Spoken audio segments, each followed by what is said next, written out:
Yangu hapa niko naye ukhti ambaye ni katika viongozi wa Darul Uloom, lakini sijui yeye kiongozi anahusika na upande gani. Ajitambulishe na baada ya kujitambulisha ataelezea kidogo kuhusiana na kuelekea mashindano haya ya Qur'an, namna walivyojiandaa na namna walivyofanya maandalizi. Ukhti, assalamu alaikum. Alaykum salaam wa rahmatullahi wa barakatuh. Hongereni kwa jitihada hizi za Allah.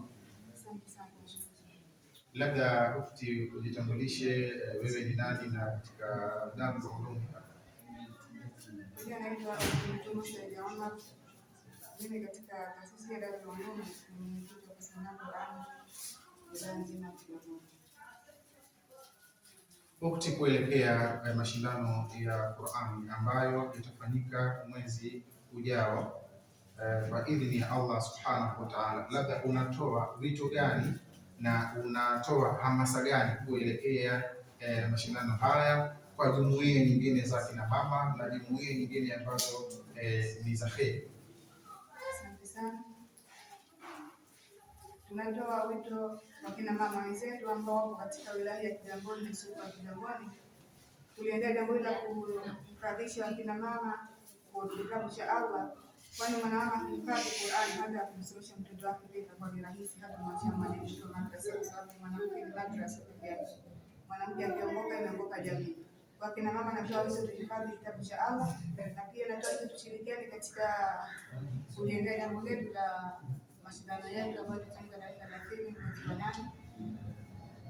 Tunahamasisha, tunamwambia mtusaidie kuhamasisha kuna mama wenzetu katika wilaya ya Kigamboni ili waweze kufika kwa wingi katika mchezo ambao utafanyika tarehe 30 katika ukumbi wa ibada sokoni. Kwa tunatarajia inshallah mtafika kwa wingi na kulitikia jambo la Allah, sababu ni jambo la Allah. Allah afanyie pesa na tufike kwa wingi inshallah ili tuweze kusikia kitabu cha Allah subhanahu wa ta'ala. Ukhti, sisi tunakushukuru. Asante. Naam, mpenzi mtazamaji, na ukhti naye ameongea kusumari katika kuhakikisha kwamba mnajitokeza kwa wingi katika kufanikisha jambo hili la mashindano ya Qur'an.